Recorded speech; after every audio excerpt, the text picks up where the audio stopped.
일본이 발칵 뒤집혔습니다. 도쿄 소재 연구소장이 충격적인 고백을 터뜨렸기 때문입니다. 한국 기술은 조작이 아니라 우리가 닿지 못한 신의 영역이었다. 지난 30년간 8천억 엔을 쏟아붓고도 실패한 일본. 반면 단 680억 원으로 그 기술을 완성해버린 한국. 테슬라는 즉시 일본과의 계약서를 찢어버렸고 콧대 높은 미 국방부조차 한국 기업에 매달리기 시작했습니다. 50년 전 기술을 구걸하던 제자가 이제 스승의 목줄을 쥐고 흔드는 상황. 100년 소재 제국을 무너뜨린 0.5mm의 기적, 그 충격적인 전말을 지금 공개합니다. 도쿄 치요다구의 마천루 45층, 제 집무실 통유리 너머로 내려다보는 황궁의 숲은 언제 봐도 평화롭더군요. 늦가을의 햇살이 비스듬히 들어와 마호가니 원목 책상 위를 비추고 있었고 저는 방금 비서가 내려놓고 간 에스프레소의 쌉싸름한 향을 음미하며 더할 나위 없는 만족감에 젖어 있었습니다. 사실 그럴 만도 했습니다. 제 손에는 방금 재무팀이 올린 3분기 실적 보고서가 들려 있었는데 그야말로 예술 작품이 따로 없었으니까요. 영업이익률 42% 달성. 창사 이래 최고 실적입니다. 전무님. 앞에 서 있는 다나카 부장의 목소리가 가늘게 떨리고 있더군요. 그건 공포가 아니라 압도적인 승자가 느낄 수 있는 전율 같은 것이었습니다. 저는 찻잔을 천천히 내려놓으며 붉은색 펜으로 보고서의 맨 마지막 장 글로벌 점유율 항목에 동그라미를 쳤습니다. 85%. 아름다운 숫자지 않나? 다나카. 네, 전무님. 전 세계 스마트폰과 전기차 디스플레이 10대 중 8대가 우리 테이진 화학의 소재를 쓰고 있다는 뜻이니까요. 그렇습니다. 우리는 제국이었습니다. 눈에 보이지 않는 투명한 필름, 전문 용어로 ITO, 즉 산화인듐 주석이라 불리는 이 얇은 막 하나로 우리는 전 세계 전자산업의 목줄을 쥐고 있었죠.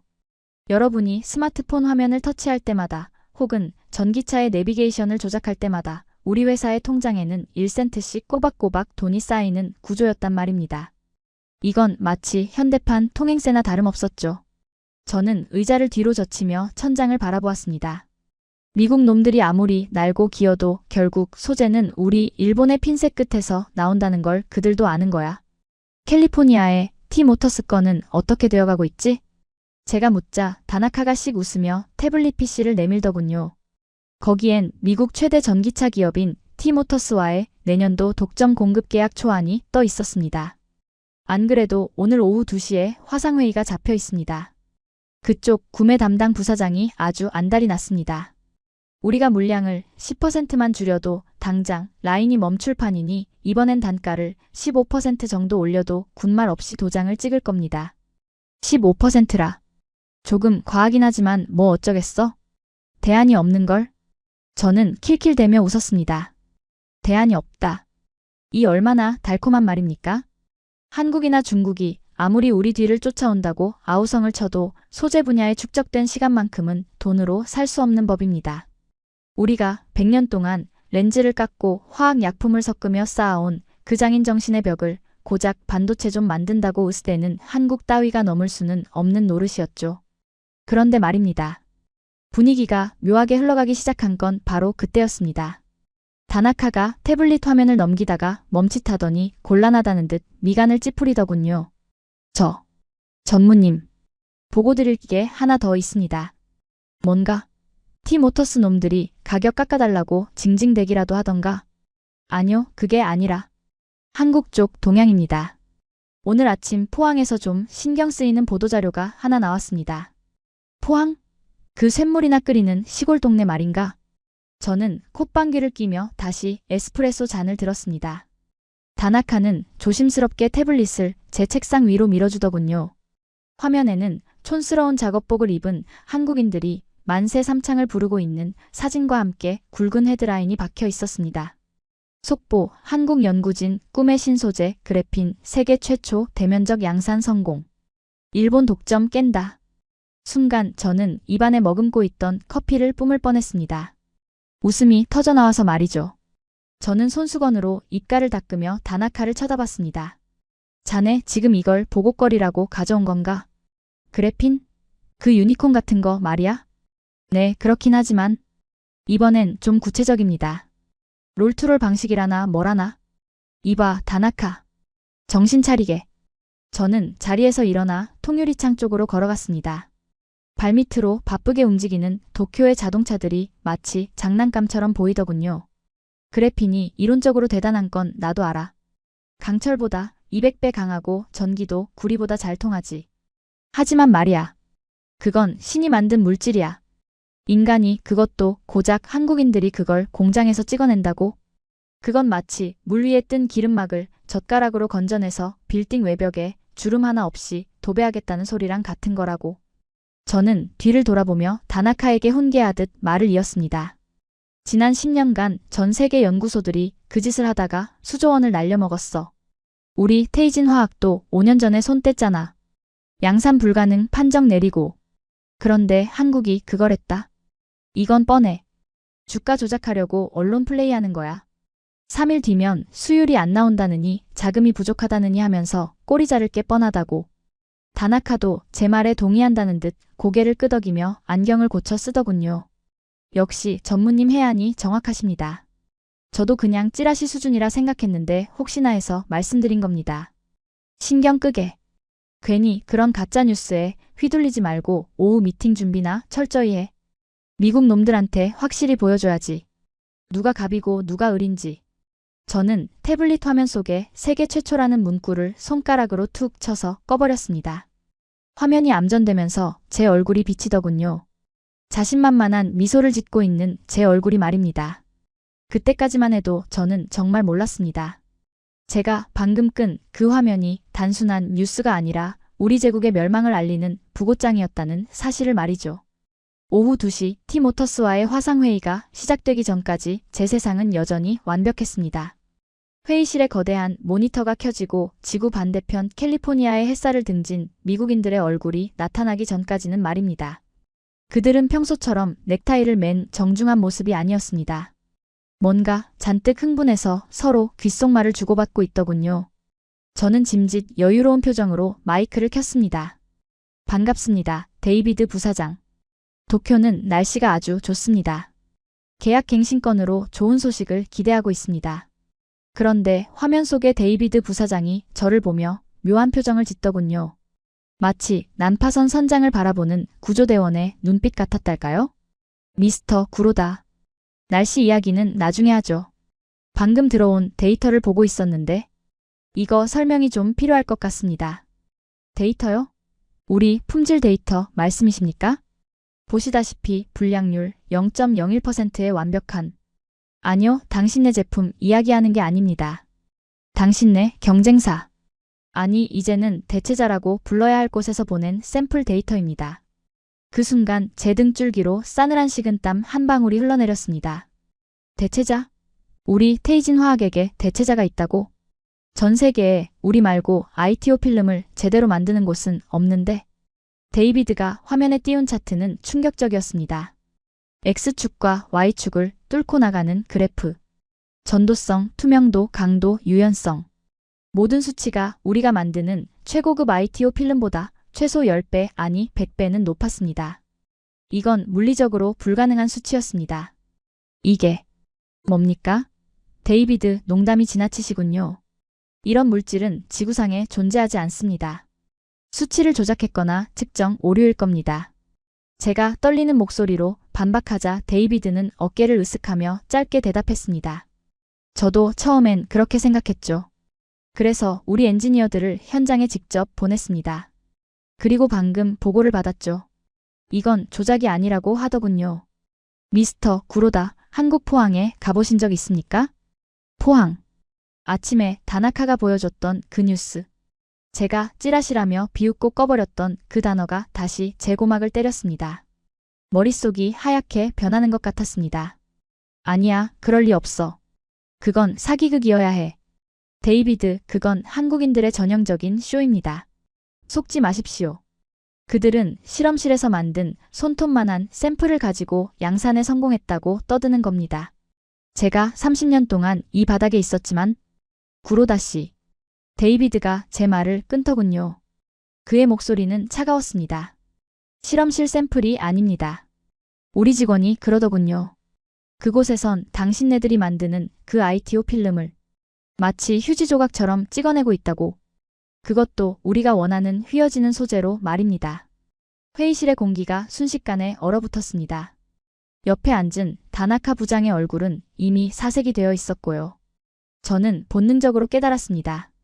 지금 도쿄의 하늘은 맑지만 머지않아 거대한 태풍이 아니 쓰나미가 우리 머리 위로 들이닥칠 거라는 걸 말입니다. 하지만 저는 인정할 수 없었습니다. 아니, 인정해서는 안 됐습니다. 일본의 자존심이 그리고 제 30년 인생이 부정당하는 순간이었으니까요. 저는 주먹을 꽉 쥐고 외쳤습니다. 제 눈으로 직접 보기 전까진 믿을 수 없습니다. 제가 가겠습니다. 제가 직접 가서 그 사기극의 실체를 밝혀내겠습니다.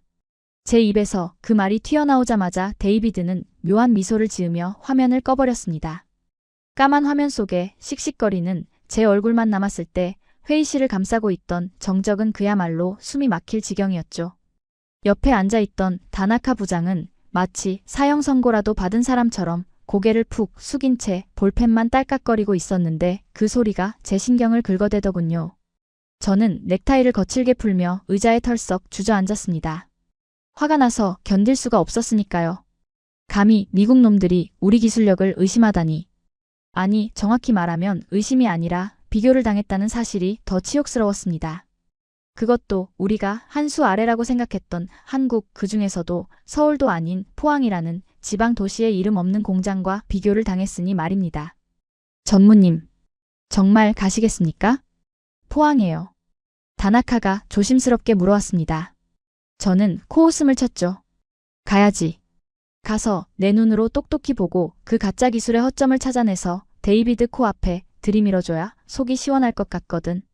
당장 비서실에 연락해서 가장 빠른 한국행 티켓을 끊어. 부산이든 인천이든 상관없으니까. 그때였습니다. 제 책상 위에 놓인 태블릿 PC에서 딩동하는 청명한 알림음이 울렸습니다. 이메일 도착 알림이었죠. 발신자는 데이비드 부사장. 제목은 참조 데이터 프로젝트 G 코리아였습니다. 어디 보자. 그 대단하다는 한국산 가짜 데이터 좀 구경해볼까? 저는 비꼬는 말투로 파일을 열었습니다. 사실 그때까지만 해도 저는 마음 한구석에 이건 데이비드의 연봉 협상용 쇼다 라는 확신이 있었거든요. 단가 후려치기를 위해 존재하지 않는 경쟁자를 내세우는 건 비즈니스 세계에선 흔한 수법이니까요. 하지만 첨부된 PDF 파일의 첫 페이지를 넘기는 순간 제 입가에 머물던 비웃음은 순식간에 딱딱하게 굳어버리고 말았습니다. 샘플 번호 KR2025 포항01 면저항 30옴 스퀘어에서 5옴 스퀘어 광투과율 88%에서 98.5% 유연성 5mm 파손에서 0.5mm 정상 작동. 순간 제 눈을 의심했습니다. 안경을 벗어서 닫고 다시 봤지만 숫자는 그대로더군요. 이게 무슨 뜻인지 아십니까? 우리가 만드는 ITO 필름은 물리적 한계가 명확합니다. 전기를 잘 통하게 하려면 막을 두껍게 발라야 하는데 그러면 투명도가 떨어져 화면이 뿌얘집니다. 반대로 투명하게 하려면 얇게 발라야 하는데 그러면 전기가 안 통하죠. 그래서 우리는 지난 30년 동안 이 두께와 투명도 사이에서 줄타기를 해왔던 겁니다. 그런데 이 데이터는 그 물리 법칙을 정면으로 비웃고 있었습니다. 투명도는 유리에 가까운 98%인데 전기는 구리선만큼 잘 통한다. 게다가 접는 반경이 0.5mm? 이건 종이처럼 완전히 접어도 안 깨진다는 소리입니다. 말도 안 돼. 이건 물리적으로 불가능해. 다나카, 기술연구소 야마모토 소장 당장 연결해. 제가 소리를 지르자 다나카가 허둥지둥 스피커폰을 연결했습니다. 신호음이 몇 번 가기도 전에 야마모토 소장의 걸걸한 목소리가 들려왔습니다.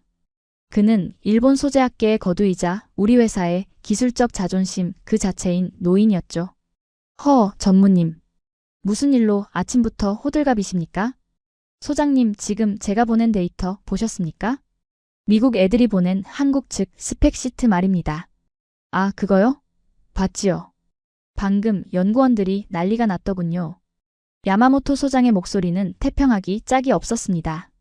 그럼 이게 말이 된다고 생각하십니까? 저항값이 5옴인데 투과율이 98%라니요? 신소재 교과서를 다시 쓰지 않는 이상 불가능한 수치 아닙니까? 그러니까 말입니다. 전무님 진정하세요. 그건 시뮬레이션 데이터일 겁니다. 컴퓨터로 이상적인 그래핀을 가정하고 돌린 이론값이라는 거죠. 현실 세계에서는 불순물 때문에 절대 저런 수치가 나올 수가 없어요.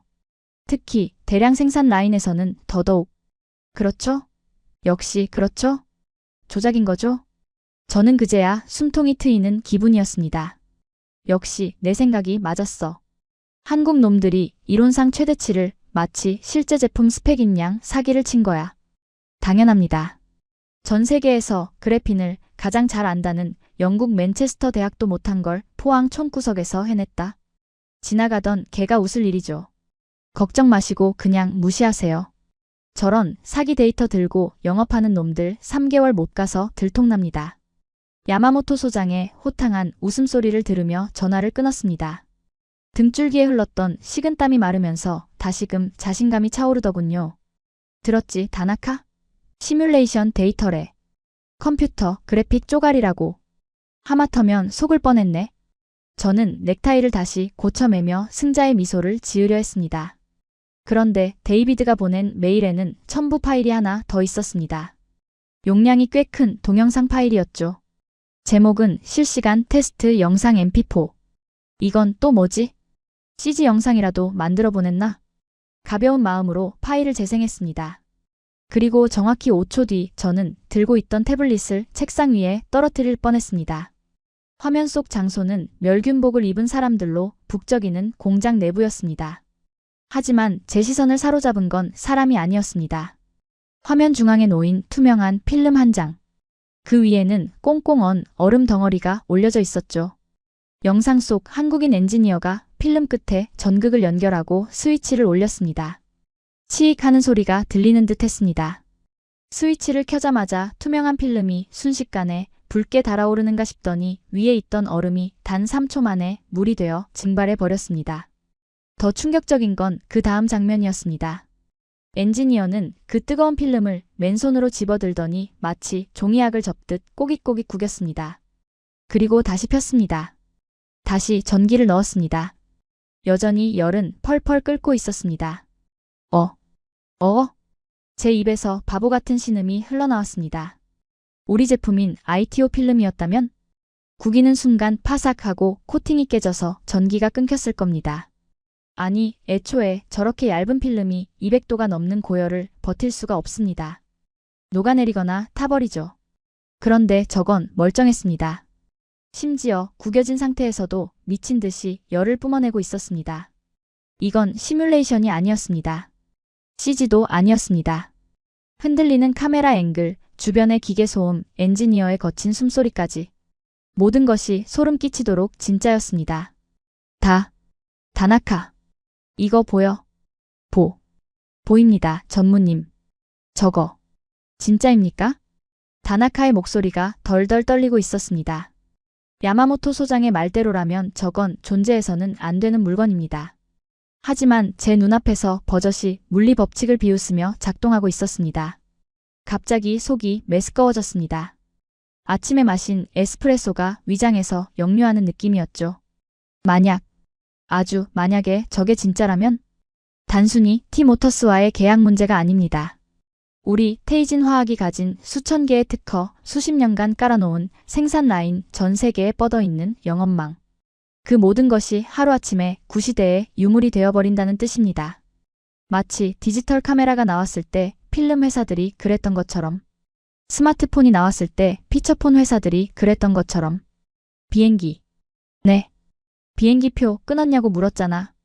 저는 저도 모르게 다나카에게 고함을 질렀습니다. 제 평정심은 이미 산산조각 난 상태였습니다. 지금 알아보고 있습니다. 오늘 저녁 7시 하네다에서 김포로 가는 대한항공 편이 있습니다. 당장 예약해. 그리고 야마모토 소장도 같이 가자고 해. 내 눈으로 직접 확인해야겠어.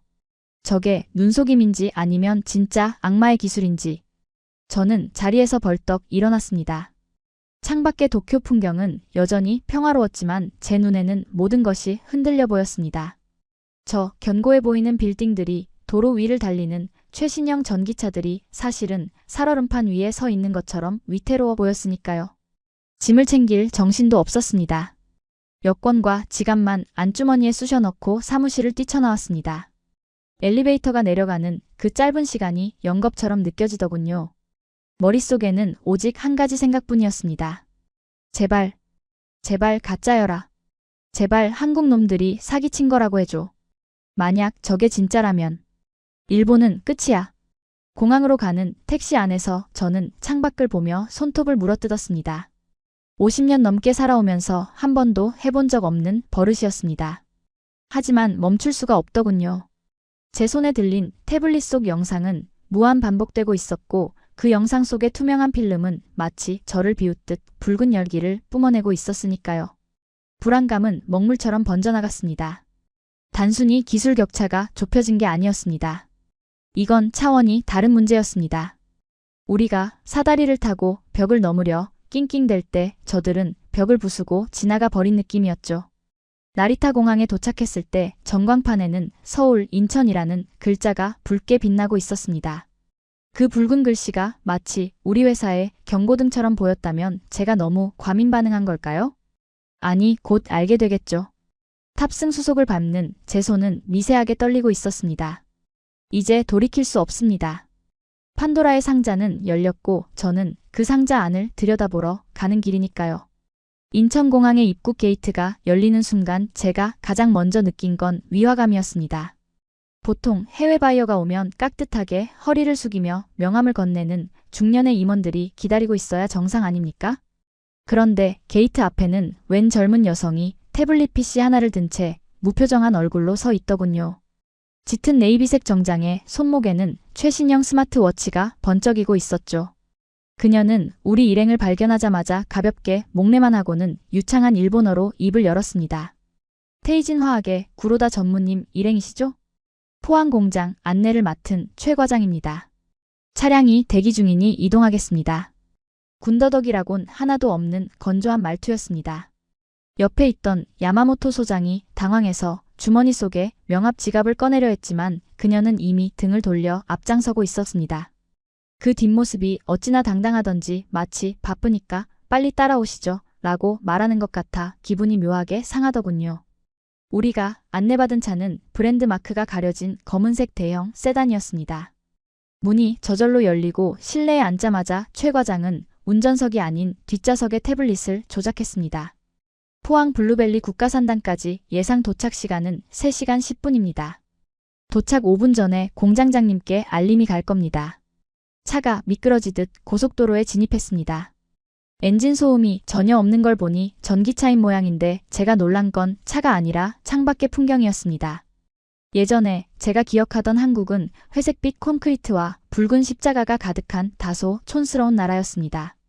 그런데 지금 제 눈앞에 펼쳐진 도로는 마치 SF 영화의 한 장면 같았습니다. 모든 차들이 일정한 간격을 유지하며 엄청난 속도로 질주하고 있었고 톨게이트에는 징수원도 정차하는 차도 없었습니다. 그냥 슉 하고 지나가면 자동으로 결제되는 시스템인 듯했죠. 일본의 하이패스보다 훨씬 빨랐습니다. 야마모토 소장이 창밖을 보며 중얼거리더군요. 이 나라 템포가 왜 이렇게 빨라? 도쿄보다 1.5배는 빨리 감기를 한 것 같구먼. 휴게소에 잠시 들렀을 때 저는 또 한 번 문화 충격을 받아야 했습니다. 화장실을 다녀오니 최 과장이 양손에 커피 캐리어를 들고 오더군요. 영하의 날씨에 입김이 호호 나오는 추위였는데 투명한 플라스틱 컵에 얼음을 가득 채운 아이스 아메리카노였습니다. 드세요. 정신 차리는 데는 이게 최고입니다. 그녀는 얼음이 달그락거리는 커피를 제 손에 쥐어주더니 자신도 빨대를 꽂아 한 모금 깊게 빨아들이더군요. 그 차가운 액체가 목구멍으로 넘어가는 걸 보자니 제 이가 다 시릴 지경이었습니다. 아니, 이 추운 날에 얼음물이라니. 한국인들은 위장이 강철로 되어 있나?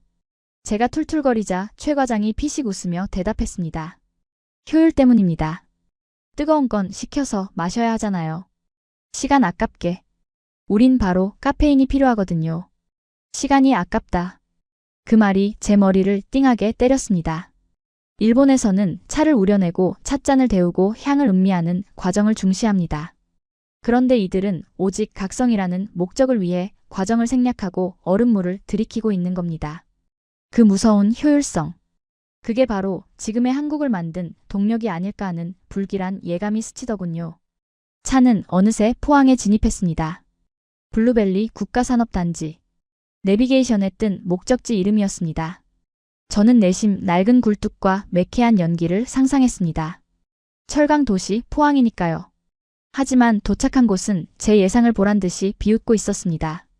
저게 공장이라고? 야마모토 소장이 안경을 고쳤으며 창문에 얼굴을 들이밀었습니다. 눈앞에 펼쳐진 건 공장이 아니라 거대한 우주 정거장 같았습니다. 끝이 보이지 않는 하얀 외벽, 건물 옥상을 뒤덮은 태양광 패널의 물결, 그리고 소름 끼칠 정도로 고요한 정적. 기계 돌아가는 소리도 쇠 깎는 소리도 들리지 않았습니다.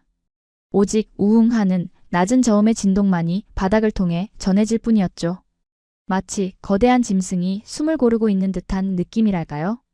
정문에는 경비원 대신 안면 인식 스캐너가 번쩍이고 있었고 최 과장이 스마트폰을 갖다 대자 육중한 차단바가 소리 없이 올라갔습니다.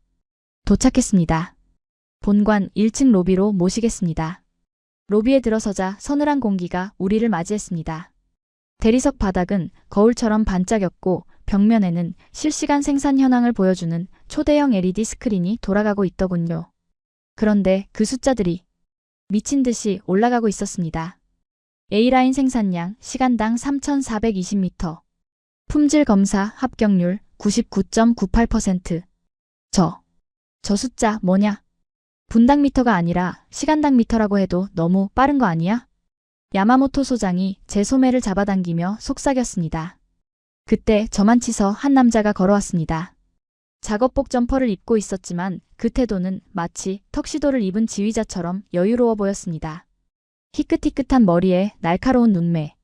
이 공장의 책임자인 박 공장장이었습니다. 먼 길 오시느라 고생하셨습니다. 구로다 전무님 맞으시죠? 화면으로 뵙던 것보다 안색이 안 좋으시네요. 그는 악수를 청하며 뼈있는 농담을 던졌습니다. 제 안색? 당연히 안 좋겠죠. 당신네들이 보낸 그 빌어먹을 데이터 때문에 한숨도 못 잤으니까요. 하지만 저는 짐짓 여유로운 척 그의 손을 맞잡았습니다. 비행기가 좀 흔들려서요. 그나저나 공장이 꽤 조용하군요. 기계가 서 있는 건 아닙니까? 제가 도발하듯 묻자 박 공장장은 씩 웃으며 어깨를 으쓱했습니다. 소음과 진동은 에너지 낭비죠. 완벽하게 설계된 기계는 소리를 내지 않습니다. 일본 기계들은 아직도 시끄러운가 봅니다. 순간 울컥했지만 참았습니다. 말싸움하러 온 게 아니니까요. 그 완벽한 기계 어디 한번 구경이나 해봅시다. 우리 바이어들을 홀린 그 마술쇼의 비밀을 밝혀내야 하니까요. 마술이 아니라 과학입니다. 좋습니다. 따라오시죠. 우리는 탈의실로 안내되었습니다. 일본의 반도체 공장에서도 방진복을 입어봤지만 이곳의 위생 규정은 유별날 정도로 까다로웠습니다. 시계, 반지, 심지어 안경까지 벗어두고 전용 고글을 써야 했죠. 에어 샤워실에서 강력한 바람을 맞으며 3분을 서 있는데 마치 죄수가 되어 수감되기 전 몸수색을 당하는 기분이 들더군요. 준비되셨으면 들어갑니다. 놀라지 마십시오. 박 공장장이 육중한 철제 문 옆에 버튼을 눌렀습니다. 치익 하는 공합 소리와 함께 문이 열렸습니다. 그리고 그 너머에서 쏟아져 나온 빛에 저는 잠시 눈을 찡그려야 했습니다. 시야가 확보되자 제 입은 저절로 벌어졌습니다. 다들 생각조차 하지 못했죠. 이게 대체 그곳은 공장이 아니었습니다. 거대한 실험실이자 동시에 끝없는 트랙이었습니다. 축구장 3개를 합친 듯한 광활한 공간. 그 한가운데를 가로지르는 은색의 거대한 설비가 놓여 있었습니다. 길이는 좋기 100m는 되어 보였죠. 투명한 유리벽 너머로 시커먼 롤러들이 미친 속도로 회전하고 있었습니다. 그 롤러들 사이를 타고 흐르는 것은 투명하고 영롱하게 빛나는 얇은 막. 바로 그래핀이었습니다. 일본 연구소에서는 핀셋으로 벌벌 떨며 옮기던 그 1나노미터의 물질이 여기서는 마치 고속 윤전기에서 찍혀 나오는 조간신문처럼 활활 쏟아져 나오고 있었습니다. 슈슈슈슈슈. 기계는 소음이 없다고 했지만 필름이 공기를 가르는 소리가 마치 채찍 소리처럼 귓가를 때렸습니다. 롤러를 통과할 때마다 그래핀은 구리기판에서 떼어지고 보호 필름이 입혀지고 검사기를 통과해 최종 롤에 감기고 있었습니다. 그 모든 과정이 눈으로 쫓기 힘들 만큼 빨랐습니다. 이건 사기야. 분명 투명 비닐일 거야. 저 속도로 그래핀을 전사한다고? 원자 구조가 다 깨질 텐데. 야마모토 소장이 헛소리처럼 중얼거리며 유리에 얼굴을 박았습니다. 그의 눈동자가 쉴 새 없이 돌아가는 필름을 따라가며 심하게 흔들리고 있었죠. 박 공장장이 우리 뒤로 다가와 팔짱을 끼며 나직하게 말했습니다. 롤 투 롤 연속 공정입니다. 일본에서는 배치 방식만 고집하다가 포기하셨죠? 하나씩 옮기면 수율이 30%도 안 나오거든요. 우린 발상을 바꿨습니다. 그냥 밀어버리기로. 밀어. 버린다고? 네. 구리판과 그래핀의 접착력을 정밀하게 제어해서 롤러의 회전력만으로 떼어내는 겁니다. 세계에서 유일하게 우리만 가진 특허 기술이죠. 저는 홀린 듯 유리벽에 손을 댔습니다. 차가운 유리의 감촉.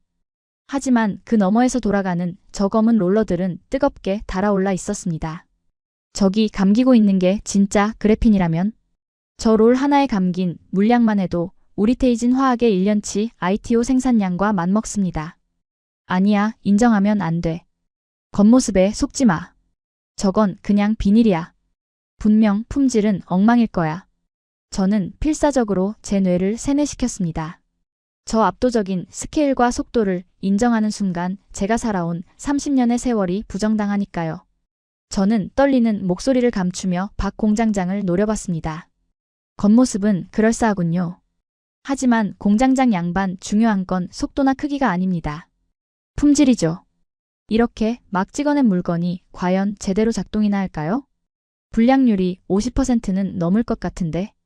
제 말에 박 공장장은 기가 차다는 듯 콧방귀를 뀌더군요. 불량률이라. 아직도 그런 구시대적인 걱정을 하시는군요. 백문이 불여일견이니 직접 테스트해보시죠. 마침 방금 나온 따끈따끈한 샘플이 있으니까요. 그가 손짓하자 라인 끝에서 연구원 한 명이 금방 잘라낸 A4 용지 크기의 투명 필름을 들고 다가왔습니다. 아직 열기가 식지 않아 아지랑이가 피어오르는 그 필름을 보는 순간 제 심장은 불길하게 요동치기 시작했습니다. 이건 마치 사형 집행장에 끌려온 죄수가 단두대의 나를 확인하는 기분이었습니다. 하지만 피할 곳은 없었습니다.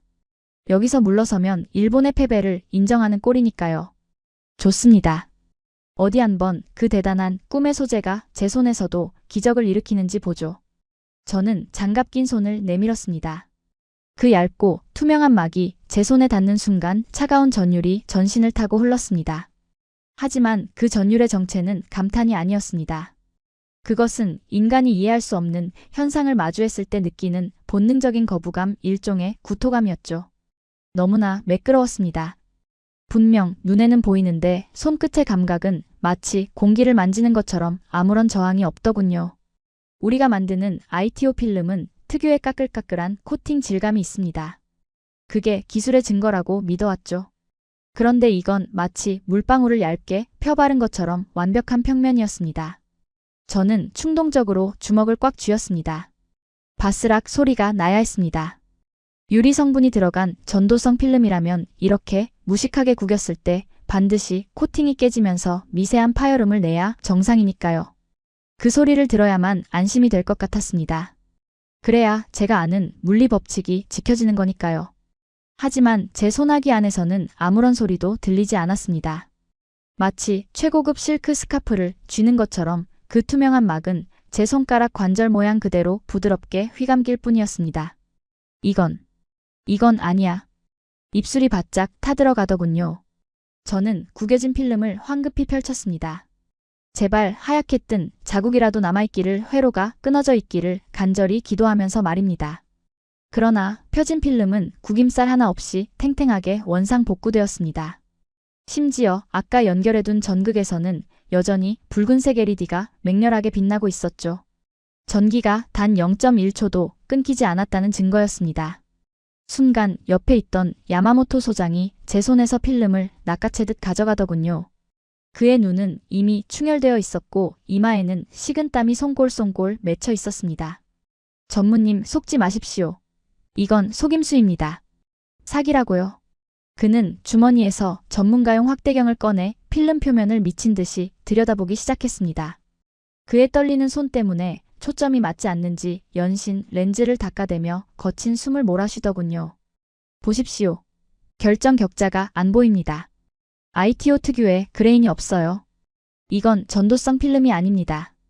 그냥 일반 비닐에다가 정전기 처리를 한 게 분명합니다.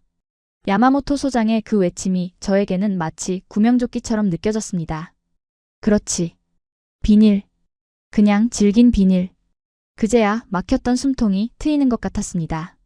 그래피닌이 뭐니 떠들어대지만 사실은 그냥 내구성이 좋은 고분자 플라스틱에 눈속임을 한 것이라는 가설.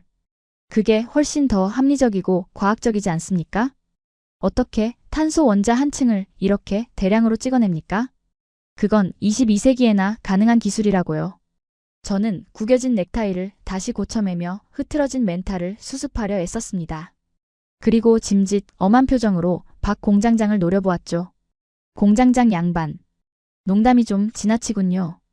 우리를 뭘로 보고 이런 장난감을 내미는 겁니까? 제 목소리가 조금 갈라져 나왔지만 최대한 위험을 담으려 노력했습니다.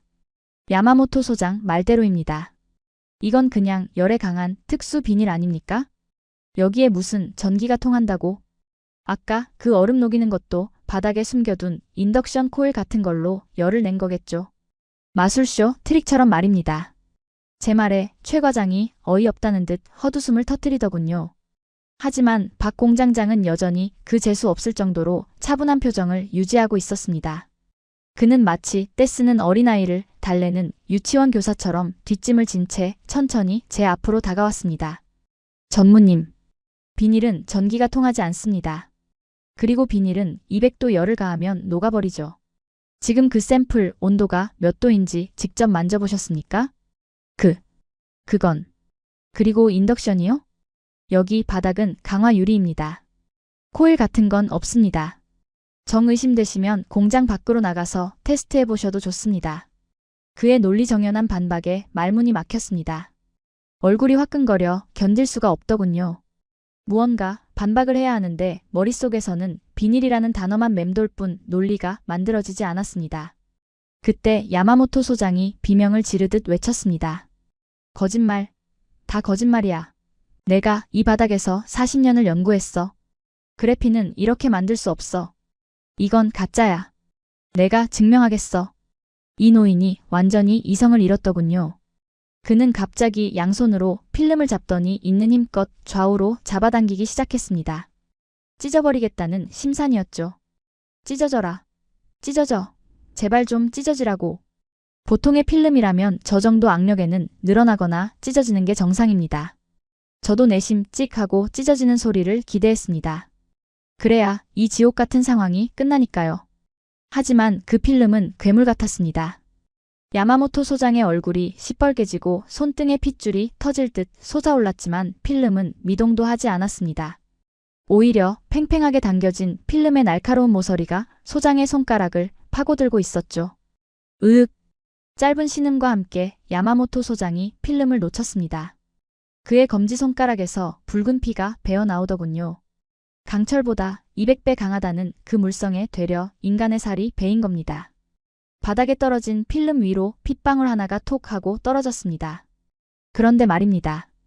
그 장면이 제 눈에는 너무나 기이하게 보였습니다. 투명한 필름 위에 맺힌 붉은 핏방울이 표면 장력 때문에 퍼지지 않고 구슬처럼 대굴대굴 굴러가는 겁니다. 발수 코팅까지 완벽하게 되어 있다는 뜻이었죠. 저는 뒷걸음질 쳤습니다.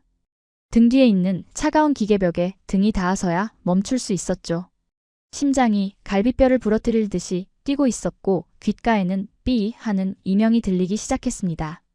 이건 꿈이야. 악몽이야. 어떻게 한국 따위가. 우리 일본이 100년 동안 쌓아올린 소재공학의 금자탑을 이렇게 허무하게 무너뜨릴 수 있어? 저들이 쓴 돈은 고작 680억 원이라며? 우린 8천억엔 약 8조 원을 썼는데 우리가 바보였단 말인가? 아니면 저들이 외계인이라도 고문했단 말인가? 현기증이 밀려왔습니다. 시야가 흐릿해지며 눈앞에 거대한 롤투롤 장비가 저를 집어삼킬 듯이 웅장하게 왜곡되어 보였습니다. 저 쉴 새 없이 돌아가는 검은 롤러들이 마치 비웃는 입술처럼 보였죠. 괜찮으십니까?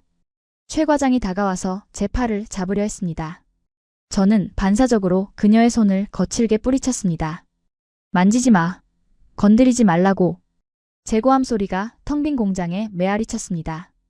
쪽팔림이고 체면이고 뭐고 없었습니다. 지금 제 자존심은 저 바닥에 떨어진 피 묻은 필름 조각보다 못했으니까요. 저는 헐떡이는 숨을 고르며 박 공장장을 노려봤습니다. 그는 여전히 그 자리에 서서 피를 닦고 있는 야마모토 소장에게 밴드를 건네주고 있더군요. 그 여유, 그 빌어먹을 배려심. 그게 저를 더 미치게 만들었습니다. 인정 못해. 나는 절대 인정 못해. 제 입에서 억지 같은 중얼거림이 흘러나왔습니다. 여기서 인정하면 저는 도쿄로 돌아가서 할 말이 없습니다. 주주들에게, 사장님에게, 그리고 일본 국민들에게 뭐라고 설명합니까? 한국이 우리보다 월등합니다. 우린 졌습니다. 라고 보고서를 쓰라고요? 차라리 할복을 하는 게 낫죠. 어떻게든 흠을 찾아야 했습니다. 아주 작은 티끌이라도 찾아내서 그걸 꼬투리 잡아야 했습니다. 그래야 협상 테이블에서 목소리라도 낼 수 있을 테니까요. 제 눈이 먹이를 찾는 하이에나처럼 공장 내부를 훑기 시작했습니다. 완벽한 공정, 완벽한 수치, 완벽한 제품. 하지만 세상에 완벽한 건 없습니다. 분명 어딘가 약점이 있을 겁니다. 그때 제 눈에 들어온 것이 있었습니다. 라인 끝부분 최종 검수를 마친 그래핀 필름이 감기는 리와인더 쪽이었습니다. 그곳에는 거대한 냉각팬이 돌아가고 있었는데 아주 미세하게, 정말 아주 미세하게 필름이 떨리는 것이 보였습니다. 저거다. 제 뇌내 회로가 맹렬하게 돌아갔습니다. 그래핀은 열에 강하지만 급격한 온도 변화에는 취약할 수 있다. 저 냉각 공정에서 미세 크랙이 발생할지도 모른다. 아니, 발생해야만 한다. 저는 마치 물에 빠진 사람이 지푸라기를 잡는 심정으로 박 공장장에게 비틀거리며 다가갔습니다. 그리고 제 인생에서 가장 비겁하고 찌질한 제안을 던졌습니다. 공장장, 이 샘플 말고 저기 저 라인에서 지금 막 감기고 있는 저걸로 다시 테스트합시다. 박 공장장이 눈썹을 살짝 치켜뜨더군요. 전무님, 이것도 방금 나온 겁니다. 아니, 난 못 믿어. 당신들이 미리 준비해둔 특수 제작 샘플일 수도 있잖아. 내 눈앞에서 저 기계에서 뜯어낸 걸로 바로 테스트해. 그리고 이번엔 저는 침을 꿀꺽 삼켰습니다. 이판사판이었습니다. 이번엔 얼음 따위가 아니라 극한의 테스트를 해보자고. 만약 거기서도 버틴다면 그때는 내 패배를 인정하지. 제 말에 박 공장장의 눈빛이 처음으로 변했습니다. 차가웠던 그의 눈동자에 뭐라고 할까? 사냥감을 앞에 둔 맹수의 호기심 같은 것이 스쳐 지나갔습니다. 극한의 테스트라. 재미있군요. 구체적으로 뭘 원하십니까? 저는 떨리는 입꼬리를 억지로 끌어올리며 회심의 미소를 지었습니다. 이건 무조건 실패할 수밖에 없는 말도 안 되는 테스트였으니까요. 염산. 그리고 300도 이상의 고열. 이 두 가지를 동시에 붓는 거야. 화학적 부식과 열 충격을 동시에 견디는 소재는 세상에 없어. 당신네 그래핀이 진짜 신소재라면 그 정도는 버텨야 하지 않겠나? 야마모토 소장이 기겁하며 저를 쳐다봤습니다. 전무님, 그건 너무 무리입니다. 다 녹아요. 사람도 위험하다고요. 하지만 저는 멈출 수 없었습니다. 아니, 오히려 박 공장장이 거절하기를 바랬는지도 모릅니다. 거절하면 거봐, 자신이 없으니까 피하는군 이라며 비웃어주고 도망칠 명분이 생기니까요. 그런데 말입니다. 박 공장장이 천천히 고개를 끄덕이는 게 아니겠습니까? 좋습니다. 원하신다면. 그의 대답은 너무나 간결했습니다. 망설임도 공포도 없었습니다. 오히려 그는 무전기에 대고 담담하게 지시를 내리더군요. 통제실 라인 3번 테스트 챔버 가동 준비. 화학물질 투입 승인합니다. VIP께서 직접 검증하고 싶으시다니까 최고 강도로 세팅하세요. 그 순간 저는 깨달았습니다. 제가 건드려서는 안 될 벌집을 건드렸다는 것을. 그리고 이제부터 벌어질 일은 단순한 테스트가 아니라 잔혹한 공개 처형이 될 것임을 말입니다. 박 공장장의 지시가 떨어지자마자 공장의 공기 흐름이 미묘하게 바뀌더군요. 마치 거대한 짐승이 사냥을 앞두고 근육을 수축시키는 것 같았습니다. 천장의 노란색 경광등이 소리 없이 돌아가기 시작했고 연구원들은 군말 없이 일사불란하게 움직였습니다. 그들의 표정에는 두려움이 없었습니다. 오히려 뭐랄까? 올 것이 왔다는 듯한 비장함마저 감돌고 있었죠. 저는 그 모습이 더욱 꼴 보기 싫었습니다. 끝까지 연기를 하시겠다. 우리는 방탄 유리가 설치된 통제실 안으로 자리를 옮겼습니다. 유리 너머에는 가로 세로 1m 크기의 투명한 챔버가 놓여 있었고 그 안에는 방금 라인에서 잘라낸 그래핀 필름이 공중에 매달려 있었습니다. 준비 완료되었습니다. 염산 농도 35%, 타겟 온도 300도. 주입까지 10초 전. 스피커를 통해 기계적인 안내 방송이 흘러나왔습니다. 제 옆에 서 있던 야마모토 소장은 입술을 깨물며 덜덜 떨고 있더군요. 그는 화학자니까 알 겁니다. 농도 35%의 염산이 얼마나 지독한 물질인지. 닿는 순간 피부는 물론이고 금속조차 녹여버리는 죽음의 산성 용액입니다. 거기에 300도의 고열? 이건 그냥 다 녹여서 증발시키겠다는 소리죠. 저는 곁눈질로 미국 바이어 데이비드를 훔쳐봤습니다. 그는 팔짱을 낀 채 챔버를 응시하고 있었는데 표정이 꽤 심각해 보였습니다. 당연하죠. 그도 속으로는 이건 미친 짓이다라고 생각하고 있을 테니까요. 저는 이 기회를 놓칠 수 없었습니다. 여론을 제 편으로 만들어야 했으니까요. 데이비드, 잘 보십시오. 이게 바로 한국인들의 허세입니다. 제가 비아냥거리는 투로 말을 걸자 데이비드가 눈썹을 꿈틀하더군요. 허세라니요? 물리적으로 불가능한 쇼를 보여주려니까 시간을 끄는 겁니다. 보나마나 기계 고장 핑계를 대거나 저 필름을 바꿔치기 하겠죠. 상식적으로 생각해 보십시오. 탄소 덩어리가 산과 불을 동시에 견딘다? 그건 마블 영화에서나 나오는 이야기입니다. 데이비드는 대답 대신 입을 굳게 다물었습니다. 흔들리고 있는 게 분명했습니다. 저는 승기를 잡았다고 확신했습니다. 이제 남은 건 저 건방진 박 공장장의 콧대를 꺾어놓는 일뿐이었습니다. 어이 공장장 양반. 저는 통제실 마이크를 툭툭 치며 박 공장장을 불렀습니다. 그는 챔버 앞에 제어 패널을 조작하다가 천천히 고개를 돌리더군요. 그 무표정한 얼굴이 저를 더욱 자극했습니다. 왜 이렇게 굼떠? 혹시 겁나나? 지금이라도 솔직하게 말하면 용서해주지. 사실은 과장 광고였습니다. 죄송합니다. 라고 머리 박고 사과하면 내가 미국 본사에 잘 말해서 사기죄 고소는 막아주지. 제 도발에도 그는 눈 하나 깜짝하지 않았습니다. 오히려 아주 귀찮은 벌레를 보는 듯한 눈빛으로 저를 쳐다보더군요. 그리고 마이크를 통해 그의 차분한 목소리가 들려왔습니다. 전무님, 겁이 나는 건 제가 아니라 당신인 것 같군요. 손이나 떨지 마시죠. 뭐라고? 저는 저도 모르게 주먹을 꽉 쥐었습니다. 내 손이 떨리고 있다고? 아니야, 이건 흥분해서 그런 거야. 저 건방진 놈을 밟아줄 생각에 전율하는 거라고. 이봐, 말 조심해. 감히 누가 누구한테 훈계질이야? 너희가 누군지 잊었나 본데 너희는 우리가 가르친 제자야. 50년 전 너희 포항제철이 어떻게 만들어졌지? 우리 일본의 기술, 우리 일본의 자본으로 세워진 거 아니냐고. 결국 저는 넘지 말아야 할 선을 넘고 말았습니다. 가슴속 깊은 곳에 숨겨두었던 일본인 특유의 그 우월감과 멸시가 터져나온 겁니다. 너희가 쓰는 그 기계, 그 설비 노하우. 전부 다 우리 거 베낀 거잖아. 어디서 도둑질한 기술로 세계 최초 타이틀을 달아? 양심도 없나? 이 그래핀 기술도 뻔해. 우리 테이진이나 도레이 연구소 해킹해서 훔쳐온 거겠지. 안 그래? 통제실 안에 싸늘한 정적이 감돌았습니다.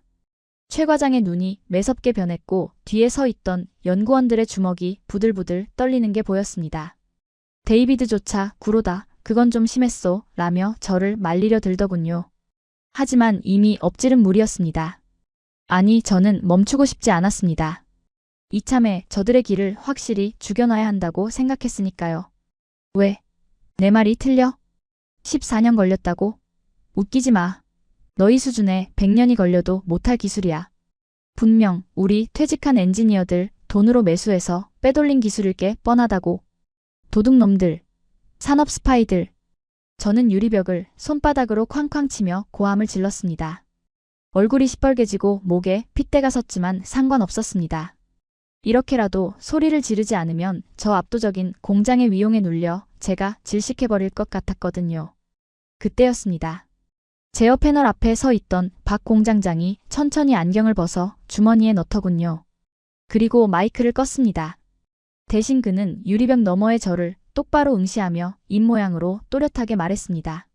잘 보세요. 그의 눈빛은 더 이상 비즈니스맨의 것이 아니었습니다. 그것은 도둑 취급을 받은 엔지니어의 분노 그리고 실력으로 상대를 압살해버리겠다는 서늘한 살기였습니다. 카운트다운 생략합니다. 즉시 투입. 그의 육성이 들리지는 않았지만 기계가 움직이는 소리가 그 공간을 지배했습니다. 쿵. 육중한 진동과 함께 챔버 상단의 노즐이 열렸습니다.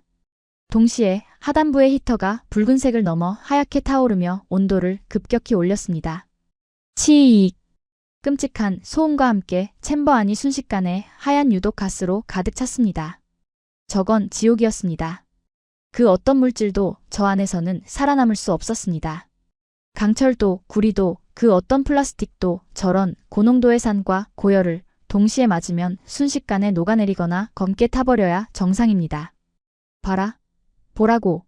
연기 나는 거 안 보여? 다 타버렸어. 끝났다고.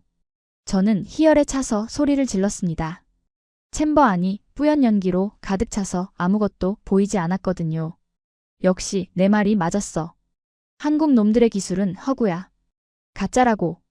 저 연기가 바로 그 증거야. 야마모토. 사진 찍어. 증거 남기라고. 데이비드 봤죠? 이게 바로 한국 기술의 실체입니다. 실패했다고요? 저는 미친 사람처럼 웃어댔습니다. 그 웃음소리가 통제실 유리에 부딪혀 기괴하게 울려 퍼졌습니다. 속이 다 시원하더군요. 이제 저 박 공장장은 옷을 벗어야 할 거고 이 공장은 문을 닫게 될 겁니다. 그리고 T모터스의 계약은 다시 우리 테이진 화학의 차지가 되겠죠. 자, 이제 그만하시죠. 환기 시스템 가동하고 저 흉물스러운 잔해를 치웁시다. 저는 의기양양하게 뒤를 돌며 말했습니다. 그런데 말입니다. 아무도 움직이지 않았습니다. 최 과장도 데이비드도 심지어 야마모토 소장까지 모두가 넋이 나간 표정으로 챔버 안을 응시하고 있었습니다. 뭐야? 왜들 그래? 등골이 서늘해진 저는 천천히 다시 고개를 돌렸습니다. 챔버 안의 환기팬이 맹렬하게 돌아가며 뿌연 산성 증기를 빨아들이고 있었습니다. 안개가 걷히듯 시야가 맑아지기 시작했습니다. 저는 당연히 그 안에 너덜너덜하게 녹아내린 검은 찌꺼기만 남아있을 거라 예상했습니다. 아니, 그래야만 했습니다. 하지만 안개가 완전히 걷힌 그곳에는 믿을 수 없는 광경이 저를 기다리고 있었습니다. 분명 다 녹아내렸어야 했습니다. 시커멓게 타버린 잿더미가 되어 바닥에 눌어붙어 있어야 했습니다. 그게 제가 아는 화학이었고 그게 이 지구상의 상식이었습니다. 하지만 자욱한 산성 증기를 뚫고 제 눈에 가장 먼저 들어온 것은 영롱하게 반짝이는 붉은 빛이었습니다. 깜빡, 깜빡. 챔버 안 그 지옥 같은 염산 폭풍 속에서도 전력 표시 등은 단 한 번의 끊김도 없이 마치 저를 비웃기라도 하듯 규칙적으로 전멸하고 있었습니다. 그리고 이어서 드러난 그래핀의 자태. 저는 숨을 쉴 수가 없었습니다. 기도가 턱 막혀서 쇳소리조차 나오지 않았습니다. 투명했습니다. 너무나 소름 끼칠 정도로 깨끗했습니다. 35% 농도의 염산을 뒤집어쓰고 300도의 열로 지져댔는데도 그 얇은 막은 흠집 하나 얼룩 하나 없이 완벽한 투명함을 유지하고 있었습니다. 마치 방금 공장에서 나온 새 것처럼, 아니, 애초에 그 어떤 물질과도 반응하지 않는 신의 피부를 입은 것처럼 말입니다. 이럴 수가. 공유 결합이 안 끊어졌어? 옆에 있던 야마모토 소장이 다리에 힘이 풀려 주저앉더군요. 그는 과학자로서의 본능적인 공포를 느낀 겁니다. 탄소 원자들이 벌집 모양으로 서로의 손을 꽉 잡고 있는 저 강력한 결합. 다이아몬드보다 단단하다는 그 결합이 산성 용액 따위가 감히 끼어들 틈을 주지 않고 튕겨내버린 겁니다. 괴물이야. 저건 물질이 아니야. 괴물이라고. 야마모토 소장이 바닥을 기어가며 중얼거렸습니다. 통제실 안은 진공 상태처럼 고요했습니다. 오직 환기팬이 돌아가는 소리만이 그 정막을 찢고 있었죠. 데이비드 부사장은 입을 반쯤 벌린 채 멍하니 챔버를 응시하고 있었고 최 과장은 그럴 줄 알았다는 듯 팔짱을 끼고 차갑게 웃고 있었습니다. 그리고 박 공장장. 그는 천천히 마이크를 다시 켰습니다. 그의 목소리는 아까보다 더 낮고 더 서늘하게 가라앉아 있었습니다. 전무님, 만족하십니까? 그의 질문이 날카로운 비수처럼 제 심장에 꽂혔습니다. 방금 보신 현상은 기적이 아닙니다. 팩트입니다. 그래핀은 화학적으로 다이아몬드와 형제입니다. 산에도 알칼리에도 반응하지 않습니다. 썩지도 않고 녹지도 않죠. 당신네 ITO 필름이 산성비만 맞아도 뿌옇게 변하는 것과는 차원이 다릅니다. 그는 친절하게 설명을 덧붙였지만 그건 설명이 아니라 확인 사살이었습니다. 저는 벽을 짚고 겨우 몸을 지탱했습니다. 머릿속이 윙윙거렸습니다. 부정하고 싶어도 눈앞의 증거가 너무나 명확했습니다. 저건 가짜가 아닙니다. 인류가 꿈꾸던 바로 그 물질이었습니다. 아니야. 그래도. 저는 마지막 남은 자존심의 찌꺼기를 쥐어짜며 입을 열었습니다. 목소리가 염소처럼 떨려 나왔습니다. 기술을 훔친 건 사실이잖아. 너희가 무슨 수로. 이건 우리 일본에 기초과학이 없었으면 불가능했어. 특허 소송 걸 거야. 내가 국제재판소에 제소해서 이 공장 문 닫게 만들 거야. 비겁한 줄 알았습니다. 하지만 살아야 했습니다. 기술로 졌다면 법으로라도 물고 늘어져야 했습니다. 그게 패배한 자가 할 수 있는 마지막 발악이었으니까요. 하지만 박 공장장은 그런 제 반응까지 예상했다는 듯 주머니에서 작은 USB 하나를 꺼내 테이블 위에 던지더군요. 달그락. 특허 소송? 해보시죠. 환영합니다.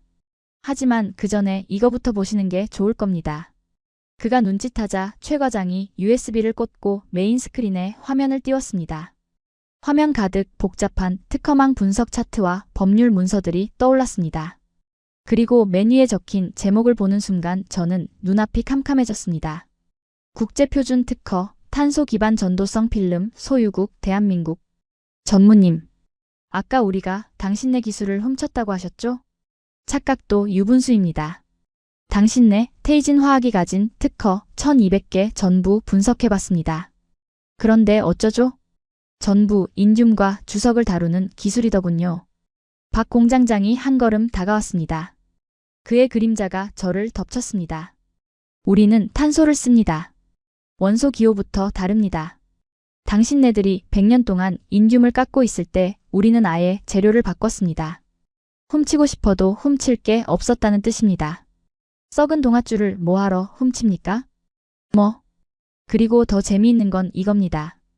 그가 화면의 한 부분을 손가락으로 가리켰습니다. 지난달 제네바에서 열린 국제표준화기구 회의 결과입니다. 한국이 제안한 롤투롤 그래핀 양산 규격이 국제표준으로 채택되었습니다. 이게 무슨 뜻인지 아십니까? 저는 아무 말도 할 수 없었습니다. 알기 때문입니다.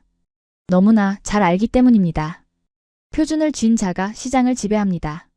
이제부터 전 세계 모든 기업이 그래핀을 쓰려면 한국이 정해놓은 규격, 한국이 정해놓은 검사 방식, 한국이 정해놓은 장비를 써야 한다는 뜻입니다. 이제 일본이 그래핀을 만들고 싶다면 우리한테 로열티 내고 우리 장비 사다가 우리 방식대로 만들어야 합니다. 이제 누가 스승이고 누가 제자입니까? 그의 마지막 한마디가 거대한 해머가 되어 제 뒤통수를 후려쳤습니다. 스승과 제자. 아까 제가 뱉었던 그 말이 고스란히 부메랑이 되어 돌아와 제 목을 조르고 있었습니다. 50년 전 우리가 가르쳤던 그 제자가 이제는 심판관이 되어 우리에게 내 방식대로 따르라고 명령하고 있는 겁니다. 그때 침묵을 지키던 데이비드 부사장이 움직였습니다. 그는 천천히, 아주 천천히 박 공장장 앞으로 걸어갔습니다. 그리고 정중하게 고개를 숙였습니다. 서양인, 그것도 거만한 미국 바이어가 동양인 엔지니어에게 고개를 숙이는 모습. 그건 단순한 인사가 아니라 항복 선언이자 경의의 표시였습니다.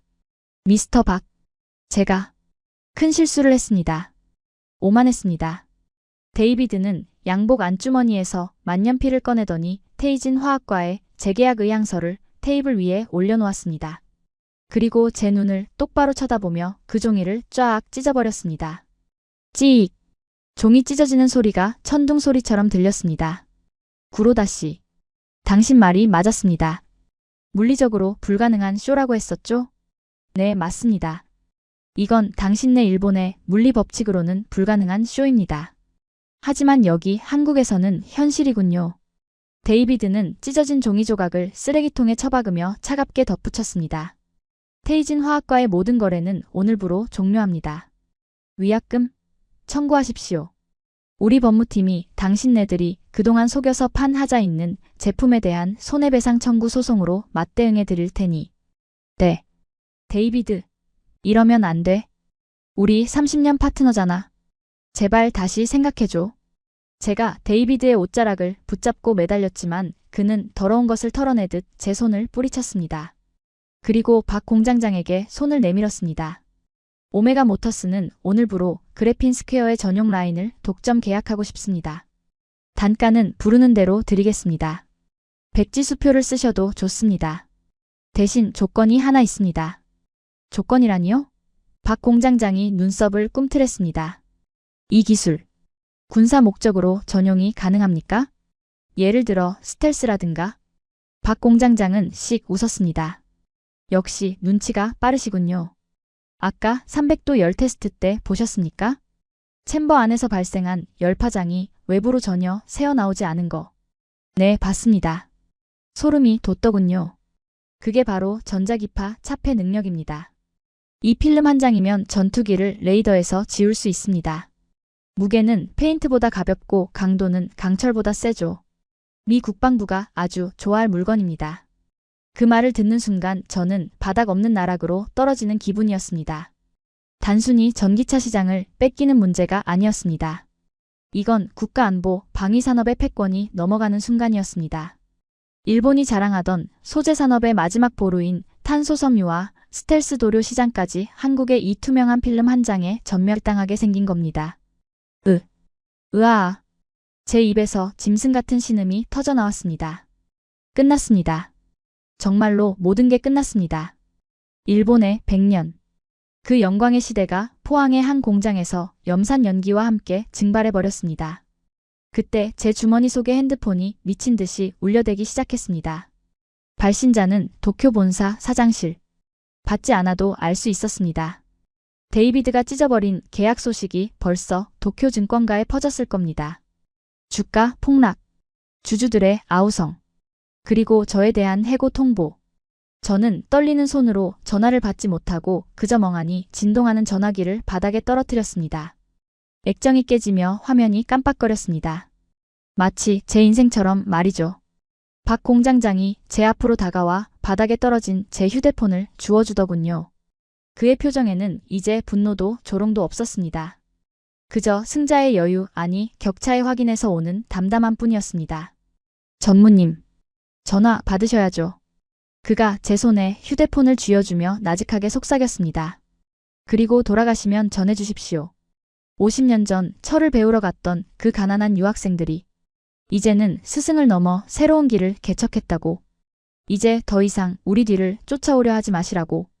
이미 너무 멀리 와버렸으니까. 저는 고개를 들 수 없었습니다. 그의 말이 뼈아픈 팩트였기 때문입니다. 우리는 안주했고 그들은 달렸습니다. 우리는 과거를 팔아먹었고 그들은 미래를 만들었습니다. 그 차이는 이제 35% 염산으로도 녹일 수 없고 300도의 불로도 태울 수 없는 절대적인 격차가 되어 우리 눈앞에 서 있었습니다.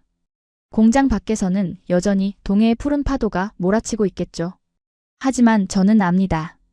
그 파도는 이제 일본을 향한 쓰나미가 되어 몰려갈 것임을.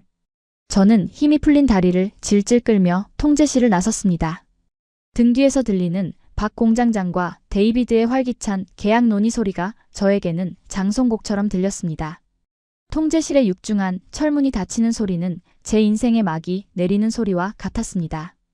등 뒤로 멀어지는 박 공장장과 데이비드의 웃음소리가 희미해질 때쯤 제 손에 들린 휴대폰은 이미 뜨겁게 달아올라 있었습니다. 액정은 깨져서 거미줄처럼 금이 갔지만 그 너머로 쏟아지는 비명소리는 너무나 선명하더군요. 구로다 전무. 지금 뉴스 봤어? 블룸버그 탑 헤드라인이 떴다고. 테이진 화학 테슬라 공급망에서 퇴출 확정. 이게 무슨 소리야? 대체 포항에서 무슨 짓을 한 거야? 수학이 넘어 사장님의 목소리는 분노를 넘어 공포에 질려 있었습니다. 평소 우아한 경영을 강조하던 그였지만 지금은 흡사 침몰하는 배의 선장처럼 절규하고 있었죠. 저는 떨리는 입술로 아무 말도 할 수 없었습니다. 변명할 말이 없었으니까요. 전무님, 여보세요? 대답해. 주가가 곤두박질 치고 있다고. 저는 힘없이 통화 종료 버튼을 눌렀습니다. 그리고 멍하니 공장 로비의 대형 스크린을 올려다보았습니다. 아까는 생산량을 보여주던 그 화면이 지금은 전 세계 증시 현황을 실시간으로 중계하고 있었습니다. 도쿄 증시 테이진 화학 마이너스 29.8% 거래 정지. 뉴욕 나스닥 그래핀 스퀘어 한국 플러스 450% 장전 거래. 붉은색과 파란색. 상승과 하락. 그 잔인한 대비가 제 눈을 찔렀습니다. 도쿄 증시는 패닉 그 자체였습니다.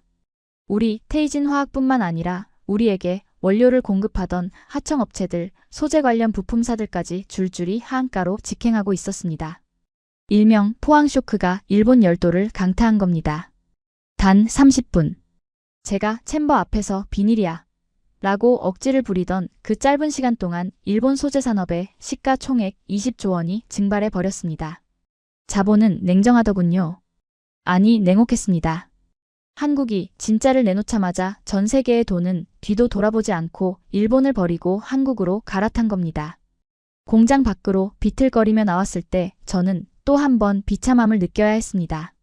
제가 타고 왔던 검은색 세단은 구석으로 밀려나 있었고 그 자리를 거대한 리무진들이 채우고 있었습니다. 번호판을 보니 외교 차량과 글로벌 기업들의 의전 차량들이더군요. 차에서 내리는 사람들의 면면은 화려했습니다. 애플의 구매 총괄 부사장, 독일 BMW의 기술 이사, 심지어 미 국방부 관계자로 보이는 제복 입은 군인들까지. 그들은 마치 성지순례를 온 신도들처럼 설레는 표정으로 공장 안으로 뛰어들어가고 있었습니다. 죄송하지만 차량을 좀 빼주셔야겠습니다. VIP들이 계속 들어오셔서요. 주차관리 요원이 저에게 다가와 건조하게 말했습니다. 불과 3시간 전 제가 이곳에 도착했을 때는 귀한 손님 대접을 받았습니다. 하지만 이제 저는 그저 주차 공간이나 차지하고 있는 방해물이자 패배자일 뿐이었습니다. 아, 알겠네. 금방 가겠네. 저는 도망치듯 차에 올랐습니다.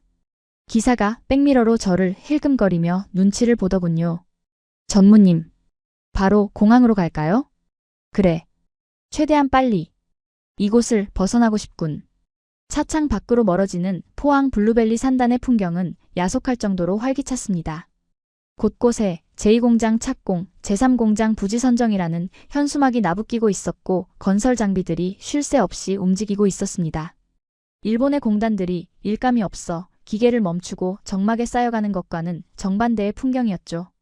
공항으로 가는 길 저는 스마트폰으로 일본 포털 사이트에 접속해봤습니다.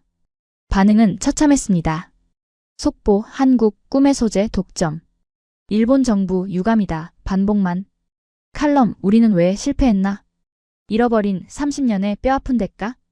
댓글 윗분들이 핀셋으로 장인놀이 할 때 한국은 윤전기 돌렸다더라. 이게 나라냐? 댓글 이제 우리 아이들은 한국 하청 공장에서 일하게 생겼네. 자존심 상한다. 일본 국민들의 분노는 한국이 아니라 무능한 우리 기업과 정부를 향해 있었습니다. 한국은 안 된다. 기술 격차는 여전하다. 라며 눈과 귀를 막고 있었던 대가가 이렇게 혹독하게 돌아온 겁니다. 우리가 애써 외면했던 불편한 진실이 이제는 피할 수 없는 생존의 위기가 되어 목을 조르고 있었습니다. 나리타 공항에 도착했을 때는 이미 밤이었습니다. 입국장에는 수많은 기자들이 진을 치고 있더군요. 평소라면 플래시 세례를 즐겼겠지만 오늘 그들은 저를 사냥감으로 보고 있었습니다. 구로다 전무님, 테슬라 계약 파기가 사실입니까? 한국 기술이 조작이라고 하셨는데 직접 보고 오신 소감이 어떻습니까? 사퇴하실 겁니까? 주주들에게 하실 말씀 없으십니까? 마이크가 창처럼 제 얼굴로 들이닥쳤습니다. 저는 고개를 푹 숙이고 경호원들의 도움을 받아 간신히 빠져나갔습니다. 도망치는 쥐새끼 꼴이 따로 없었죠. 그날 밤 도쿄 본사 긴급 이사회는 장례식장 같았습니다. 회장님은 재떨이를 집어 던지며 고함을 질렀고 임원들은 서로 남 탓을 하기 바빴습니다. 연구소 놈들이 문제야. 예산은 다 처먹고 10년 동안 뭐 한 거야? 아니, 영업팀이 정보를 놓친 거 아닙니까? 한국이 저기까지 간 줄도 모르고 서로 삿대질을 해대는 그 꼴을 보며 저는 쓴웃음을 삼켰습니다. 아직도 정신을 못 차렸군. 우리가 진 건 예산이 부족해서도 정보가 없어서도 아닙니다. 우리는 오만했고 그들은 절박했습니다. 우리는 과거의 영광을 지키려 했고 그들은 미래의 표준을 만들려 했습니다. 그 근본적인 태도의 차이가 오늘 포항의 그 챔버 안에서 녹아내린 ITO와 멀쩡한 그래핀의 차이를 만든 겁니다. 저는 슬그머니 회의실을 빠져나왔습니다. 그리고 제 방으로 돌아와 사직서를 작성했습니다. 더 이상 이 배에 타고 있을 이유가 없었으니까요. 어차피 이 배는 가라앉을 겁니다. 한국이라는 거대한 빙산에 부딪혀 아주 처참하게 말이죠. 창밖에 도쿄타워가 쓸쓸하게 빛나고 있었습니다. 50년 전 한국의 젊은이들이 저 타워를 보며 언젠가는 일본을 이기겠다고 이를 갈았다고 하죠. 우리는 그걸 귀여운 투정이라고 비웃었습니다. 하지만 오늘 저는 뼈저리게 깨달았습니다. 그 투정은 현실이 되었고 우리는 그들이 만든 거대한 파도에 휩쓸려 역사 속으로 사라지고 있다는 것을요. 그러게. 건드리지 말았어야지. 제 입에서 자주 섞인 독백이 흘러나왔습니다. 잠자는 호랑이의 코털을 건드린 대가? 그것은 단순한 상처가 아니라 숨통이 끊어지는 고통이었습니다. 책상 위에 놓인 제 명패를 쓰레기통에 밀어넣으며 저는 비로소 인정했습니다. 제국은 오늘부로 멸망했습니다. 30년을 바친 회사를 떠나는 길치고는 너무나 초라한 무게였죠. 도쿄의 밤거리는 여전히 화려했지만 제 눈에는 그 네온사인들이 마치 꺼져가는 촛불처럼 위태로워 보였습니다. 편의점 가판대에는 여전히 한국경제위기설, 반도체 붕괴설 같은 자극적인 제목의 주간지들이 꽂혀 있더군요.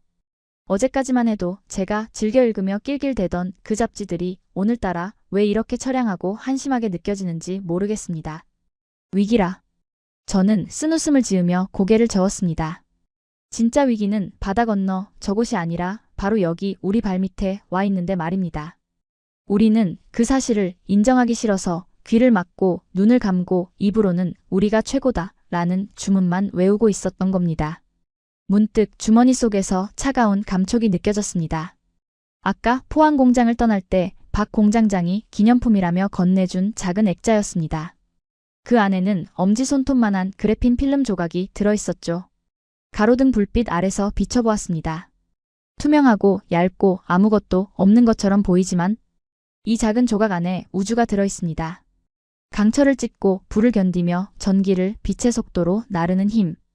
그건 단순한 물질이 아니었습니다. 지난 14년 우리가 포기하고 잠잘 때 그들이 피땀 흘려 쌓아 올린 집념의 결정체였습니다. 저는 인정해야만 했습니다. 오늘 저는 패배했습니다. 아니, 일본은 패배했습니다. 하지만 그 패배가 억울하지만은 않습니다. 적어도 우리는 진짜가 무엇인지 목격했으니까요. 50년 전 우리는 그들에게 쇠를 녹이는 법을 가르쳤습니다. 그들은 그 기술로 배를 만들고 자동차를 만들더니 기어이 우리를 넘어섰습니다.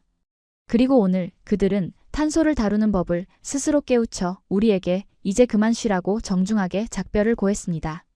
저는 이제 물러납니다. 하지만 두렵습니다.